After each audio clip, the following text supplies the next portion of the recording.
इंदौर मध्य प्रदेश का दिल, जो अपनी जीवंत संस्कृति और गर्मजोशी भरी मेहमान नवाजी के लिए जाना जाता है, हाल ही में एक ऐसी भयावह घटना का गवाह बना जिसने इसके मूल को हिलाकर रख दिया। सपनों और आकांक्षाओं से भरा एक युवा जीवन बेरहमी से खत्म कर दिया गया, जो दुख, क्रोध और हमारे समाज में महिलाओं की सुरक्षा के बारे में एक परेशान करने वाला सवाल छोड़ गया। क्राइमी, एक सेना का जवान जिसने राष्ट्र की रक्षा की शपथ ली थी, उसने अपनी शपथ तोड़ी और अकथनीय क्रूरता का कार्य किया। इस घटना ने शहर को हिलाकर रख दिया है, हमें उन काले सच का सामना करने के लिए मजबूर कर दिया है जो हमारे समाज को परेशान करते हैं। यह सिर्फ एक और अपराध की कहानी नहीं है, यह प्रतीत होने वाले सुरक्षित वातावरण में भी महिलाओं की भेद्यता की एक कठोर याद दिलाता है। यह हमें ही किसी आत्मनिरीक्षण करने, सवाल करने और कार्य करने के लिए मजबूर करता है। हमें उन कारकों को समझना चाहिए जो ऐसे जघन्य क्राइमों को जन्म देते हैं और एक ऐसे समाज के निर्माण की दिशा में काम करते हैं जहां महिलाएं बिना किसी डर के रह सकें, जहां उनकी सुरक्षा कोई विशेषाधिकार न हो बल्कि एक अधिकार हो। आइए बात करते हैं उस युवती के बारे में जो इस जघन्य अपराध का शिकार हुई। एक विनम्र पृष्ठभूमि से आने वाली, वह अपने परिवार और समुदाय के लिए आशा की किरण थी। वह एक होनहार छात्रा थी, हमेशा अपनी पढ़ाई में सीखने और आगे बढ़ने के लिए उत्सुक रहती थी। उसके सपने सरल थे, अपनी शिक्षा पूरी करना, एक अच्छी नौकरी हासिल करना और अपने परिवार का समर्थन करना। उसके सामने उसकी पूरी जिंदगी थी, आकांक्षाओं और एक उज्जवल भविष्य के वादे से भरी हुई। वह एक प्यारी बेटी, एक देखभाल करने वाली दोस्त और अपने समुदाय की एक सक्रिय सदस्य थी।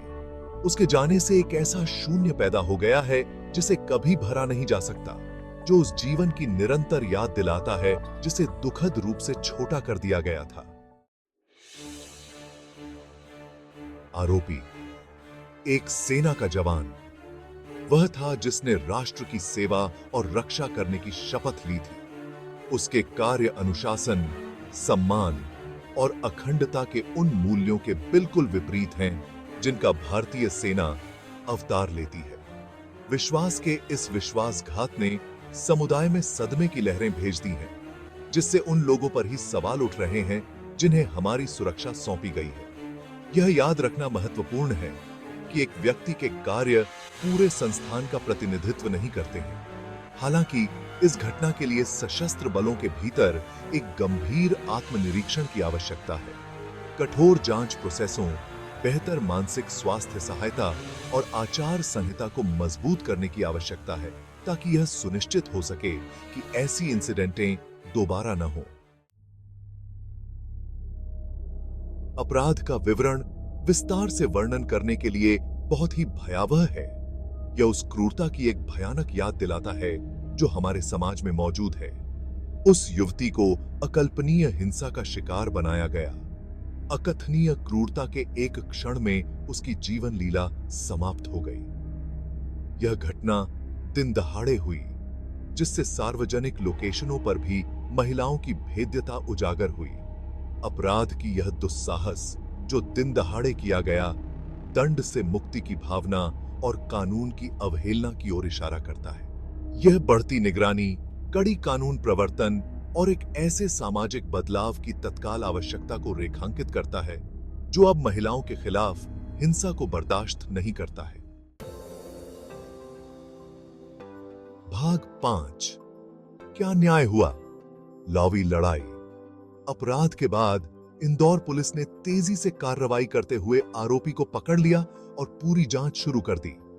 आरोपी के खिलाफ एकत्र किए गए सबूत बहुत ही भारी हैं, जिससे उसके अपराध के बारे में कोई संदेह नहीं रह जाता है। जस्टिसिक प्रक्रिया चल रही है और पीड़िता का परिवार पूरे देश के साथ न्याय की प्रतीक्षा कर रहा है। यह मामला महिलाओं के खिलाफ हिंसा के प्रति शून्य सहिष्णुता का उदाहरण बनना चाहिए। सजा न केवल त्वरित और कठोर होनी चाहिए, बल्कि दूसरों के लिए भी एक निवारक के रूप में काम करना चाहिए, जो इस तरह के भयावह कृत्यों पर विचार कर सकते हैं। हमें एक ऐसी जस्टिसिक प्रणाली के लिए प्रयास करना चाहिए जो कानून के शासन में विश्वास बहाल करते हुए कुशलतापूर्वक और प्रभावी ढंग से न्याय प्रदान करे। भाग 6, समाज पर दाग, एक कलेक्टिव ट्रॉमा। इस घटना ने इंदौर शहर और उसके बाहर एक अमिट इम्पैक्ट छोड़ी है। इसने हमारे समाज के ताने बाने को हिलाकर रख दिया है। हमें महिलाओं के खिलाफ हिंसा की कठोर वास्तविकताओं का सामना करने के लिए मजबूर कर दिया है। माता पिता अपनी बेटियों की सुरक्षा को लेकर डर में जी रहे हैं और महिलाएं एक ऐसे समाज में अपनी सुरक्षा पर सवाल उठा रही हैं जो अक्सर उन्हें विफल करता हुआ प्रतीत होता है। इस घटना ने पूरे शहर और सोशल मीडिया पर आक्रोश और विरोध प्रदर्शन शुरू कर दिए हैं। जीवन के सभी वर्गों के लोग पीड़िता के लिए न्याय की मांग कर रहे हैं और कठोर लॉ और उनके कड़े कार्यान्वयन का आह्वान कर रहे हैं। यह सामूहिक आघात सामाजिक बदलाव, मानसिकता में बदलाव की आवश्यकता को रेखांकित करता है, जो महिलाओं का सम्मान करता है और उनकी सुरक्षा सुनिश्चित करता है। भाग 7, महिलाओं को सशक्त बनाना, कॉल टू एक्शन। स्तब्ध और आउटरेजेड होना ही काफी नहीं है। हमें बयानबाजी से आगे बढ़ना चाहिए और महिलाओं को सशक्त बनाने और उनकी सुरक्षा सुनिश्चित करने के लिए ठोस कदम उठाने चाहिए। यह घटना हम सभी के लिए आत्मनिरीक्षण करने और कार्य करने का एक जगाने वाला आह्वान है। हमें एक ऐसा वातावरण बनाने की जरूरत है जहां महिलाएं सुरक्षित और सशक्त महसूस करें, जहां उनकी आवाज सुनी जाए और उनके राइटों का सम्मान हो। महिलाओं को सशक्त बनाना शिक्षा और आर्थिक इंडिपेंडेंटता से शुरू होता है। जब महिलाएं शिक्षित और आर्थिक रूप से स्वतंत्र होती हैं, तो वे अपमानजनक परिस्थितियों से मुक्त होने और जरूरत पड़ने पर मदद लेने के लिए बेहतर ढंग से सुसज्जित होती हैं। भाग 8, अकल्पनीय को रोकना, सेफ्टी मेजर्स। महिलाओं की सुरक्षा में सुधार के लिए व्यावहारिक उपाय महत्वपूर्ण हैं। हमें बेहतर स्ट्रीट लाइटिंग, पुलिस गश्त में वृद्धि और उत्पीड़न और हमले के खिलाफ लॉ को सख्ती से लागू करने की आवश्यकता है। महिलाओं और लड़कियों के लिए आत्मरक्षा प्रशिक्षण भी उन्हें खुद को बचाने के लिए आत्मविश्वास और कौशल प्रदान कर सकता है। महिलाओं की सुरक्षा बढ़ाने में तकनीक भी भूमिका निभा सकती है। मोबाइल ऐप्स जो महिलाओं को अपने आपातकालीन संपर्कों या पुलिस को उनके लाइव स्थान के साथ सचेत करने की अनुमति देते हैं, संकट के समय में अमूल्य हो सकते हैं। अपराध को रोकने और जरूरत पड़ने पर त्वरित कार्रवाई सुनिश्चित करने के लिए सार्वजनिक परिवहन प्रणालियों को सीसीटीवी कैमरों और पैनिक बटन से सुसज्जित किया जाना चाहिए। भाग 9, एक साझा जिम्मेदारी, कम्युनिटी विजिलेंस। महिलाओं के लिए सुरक्षित वातावरण बनाना केवल सरकार या कानून प्रवर्तन एजेंसियों की जिम्मेदारी नहीं है। यह एक सामूहिक जिम्मेदारी है जिसके लिए प्रत्येक नागरिक की सक्रिय भागीदारी की आवश्यकता होती है। हमें महिलाओं के प्रति सम्मान की संस्कृति को बढ़ावा देने की आवश्यकता है, जहां इस तरह के जघन्य कृत्यों की न केवल निंदा की जाए बल्कि सक्रिय रूप से रोका भी जाए। हमें महिलाओं के खिलाफ हिंसा को लेकर चुप्पी तोड़नी होगी। अगर आप कुछ देखते हैं तो कुछ कहें।